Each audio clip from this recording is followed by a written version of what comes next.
The magnetic train moved without a sound. It was a silver serpent sliding through the glass arteries of the city. Below, vertical farms glowed with green and purple light. Soren's own reflection was a ghost on the window, his face tight with stress. He watched the other passengers. A student sleeping with her head on her bag. A man reading a data slate, all calm, all unaware. His hand tightened on the device in his pocket. It was cold metal and it vibrated slightly. He was hunting. He had been hunting for 6 months, riding these silent trains every night. The device in his hand suddenly went still. The energy field he was tracking had disappeared. Again. "No!" Soren whispered. He pressed his face to the cool glass. The city was a beautiful dream of bright towers and hanging gardens, a perfect world. But something was wrong in this paradise. Something was taking people. He got off at the next station, a high platform open to the warm night air. Yes. The frustration felt like a physical weight. He needed answers. He needed help. He walked down spiraling ramps, past glowing moss and public art installations, and into the old city foundations. Here, the air was thick and heavy. He found the door he was looking for. It was unmarked steel in a dark wall. He pushed it open. Sound and light hit him. This was the Sticks, a neon nightclub that the bright world above pretended did not exist. The music was a deep, rhythmic pulse. The air smelled of synthetic smoke and sweet drinks. He saw her at a table in the corner, her face lit by the shifting colors of a holographic display. Camila looked up as he approached. She did not smile. "Nothing," Soren said, sitting down. "It was there, and then it was gone, like always." "You look terrible, Soren," Camila said. Her voice was low, but it cut through the noise of the club. "You need to stop." "It took Cleo," he said. The words were old and tired, but still full of pain. "Yes, I'm not stopping until I find it. The police said she left you," Camila reminded him gently. "They found her message. That wasn't her. It wasn't her words, her voice." He leaned forward. "You are the only Ed who believes me. You said you could track the energy signatures." Camila closed her holographic display. "I can, and I found something, but I don't think you should see it." She looked at him, her eyes serious. "This thing you hunting, people call it Charon. They say it's a ghost in the machine, a story, but the energy patterns are real. They are strongest on the Serpentine line, the midnight train that goes to the outer districts." "Tonight?" Soren asked, his heart beating faster. "Yes, but listen to me. Charon, it doesn't attack people, Soren. It offers them something." She hesitated.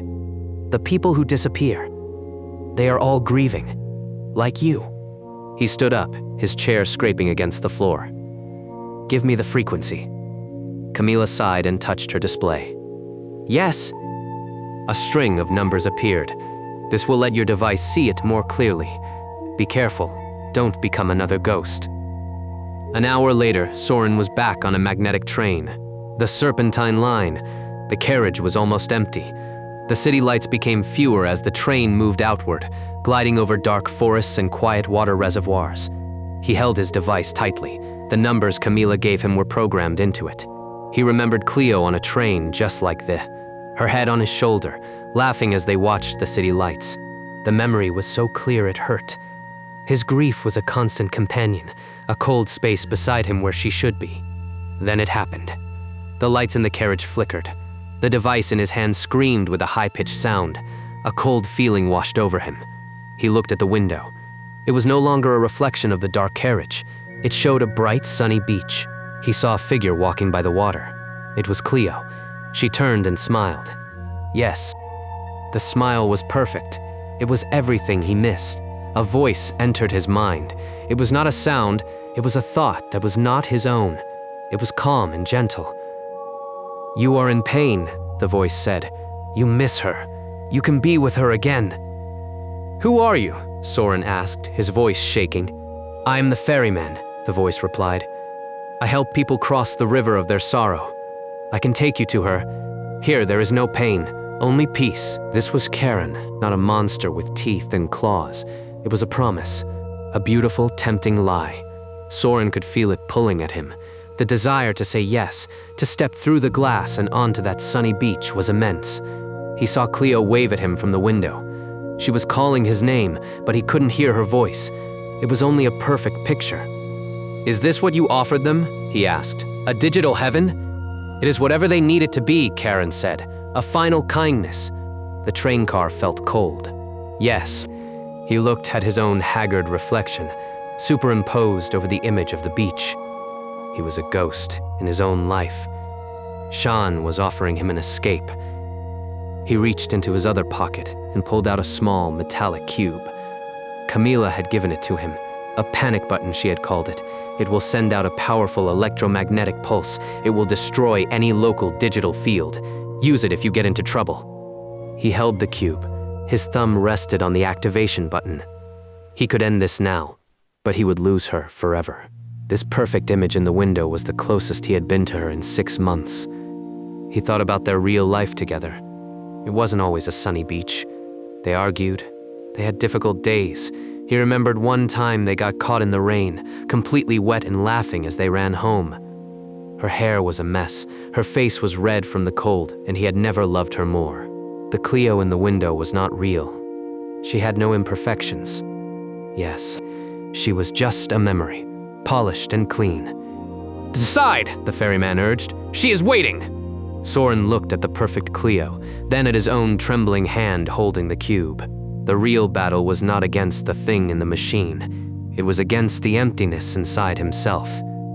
"She's already gone," Soren said, his voice cracking. He closed his eyes and pressed the button.